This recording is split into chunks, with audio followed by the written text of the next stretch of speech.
नमस्कार. पंजाब 2 दिवसामध्ये काढून घ्या, कारण की राज्यामध्ये 18, 19, 20 आणि 21च्या 4 दिवसामध्ये चांगला पाऊस पडणार आहे. काही ठिकाणी वारं सुटणार आहे, काही ठिकाणी गारपीट देखील होणार आहे.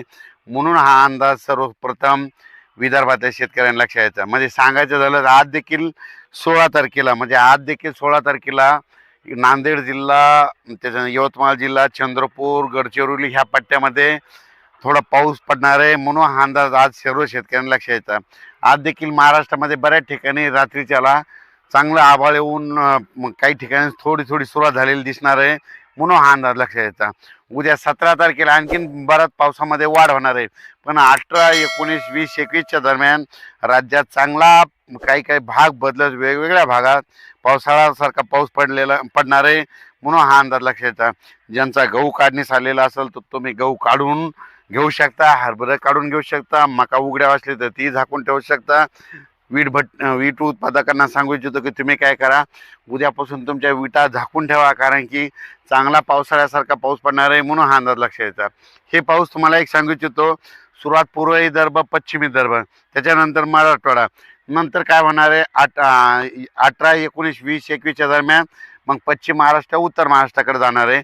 म्हणून हा अंदाज लक्षात यायचा. म्हणजे सांगायचं झालं तर हे पाऊस सांगायचं झालं तर महाराष्ट्रामध्ये दररोज एक दिवस प्रत्येक ठिकाणी येऊन जाईल. काही ठिकाणी जिथं पाऊस नाही पडला तिथं वारं तरी जोरात सुटणार आहे. ज्यांचा गहू जर हिरवा असेल तर त्याला तुम्ही काय करा, 1-2 दिवस पाणी देण्याचं टाळा, कारण की काय होईल, हिरवा गहू असेल तर तुम्ही पाणी दिल्याच्यानंतर वारं सुटल्याच्यानंतर ते पडू शकतं. म्हणून हे अंदाज लक्षात यायचा. त्याच्यानंतर सांगायचं झालं तर हे वातावरण चांगलं 21 मार्चपर्यंत असंच राहणार आहे. म्हणून हे लक्षात यायचं. म्हणजे काल देखील तुम्ही बघा, नायगाव, बिलोली, नांदेड जिल्ह्यामध्ये धर्माबाद, तेलंगणाकडं, आदिलाबादकडे बऱ्याच ठिकाणी पाऊस देखील झाला, गारपीट देखील झालं. मी म्हटलं तर थोडी थोडी सुरुवात होईल, पण खरा पाऊस चांगला मात्र 17, 18, 19, 20च्या दरम्यान येणार आहे. म्हणून हे अंदाज लक्षात येतं. सगळीकडेच एकदा येत नसतो, दररोज वेगवेगळा भाग धरतो. म्हणून हेच देखील सर्व शेतकऱ्यांनी लक्षात येतं. हे अवकाळी पाऊस आहे. अवकाळी पावसामध्ये विजेचं प्रमाण जास्त असतं, पुन्हा गारपीट देखील होऊ शकते. म्हणून हे देखील लक्षात येतं. मग नेमकी गारपीट कुठं होऊ शकते तर तुम्हाला एक माहिती असं सांगतो. एखादी जर नदी असली, त्या नदीच्या बाजूला तिकडून 1 किलोमीटर आणि इकडून 1 किलोमीटर त्या पट्ट्यामध्ये कधी बी गारपीट होऊ शकते. म्हणून हे एक लक्षात येतं. एखादा कॅनल असला तर कॅनलच्या बाजूला दोन्ही साईडनं 1-1 किलोमीटरच्या अंतरानं त्या पट्ट्यामध्येच गारपीट होऊ शकते. जिथं डोंगराळ जमीन आहे, हलकी जमीन आहे, तिथे गारपीट होऊ शकते. पण गारपीट सगळीकडे होत नसते. म्हणून हे देखील सगळ्या शेतकऱ्यांना लक्षात यायचं. तर तुम्हाला एक सांगू इच्छितो, आमचा परभणी जिल्हा आहे. परभणी जिल्ह्यामध्ये 848 गाव आहेत. तर परभणी जिल्ह्यात देखील गारपीट होईल. 2-4 ठिकाणीच होईल, सगळीकडे होणार नाहीत. मग ते कुठं होऊ शकते, ज्या ठिकाणी खरपणाची जमीन आहे, हलकी जमीन आहे. मग कोणत्या एरियात होऊ शकते तुम्हाला एक सांगू इच्छितो. परभणी जिल्ह्यातला पालम, लोहा, कंधार ह्या साईडचा, पालम लोहाच्या ज्या साईडनं परभणी जिल्हा आहे त्या डोंगराळ भागामध्ये तिकडे गारपीट होऊ शकते.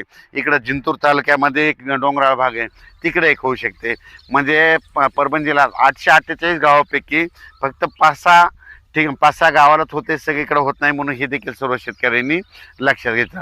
माझी शेतकऱ्याला विनंती आहे, या पावसामध्ये विजेचं प्रमाण जास्त असल्यामुळं काल देखील तुम्ही बघा धर्माबादकडे काय झालं, विजा पडल्या आणि त्या ठिकाणी 5 ते 7 मेंढ्या मृत्युमुखी पडल्या. म्हणून माझी शेतकऱ्याला विनंती आहे की तुम्ही घरी येताना रात्री त्याला पाऊस सुरू राहिला आणि तुमचे जर बैल लिंबाच्या झाडाकडे असेल तर झाडावर वीज पडते. म्हणून माझी सर्व सगळ्या शेतकऱ्याला विनंती, पाळीव प्राण्याची काळजी घ्या. अचानक वातावरण बदल झाला तर उद्या लगेच परत एक मेसेज दिला जाईल. धन्यवाद.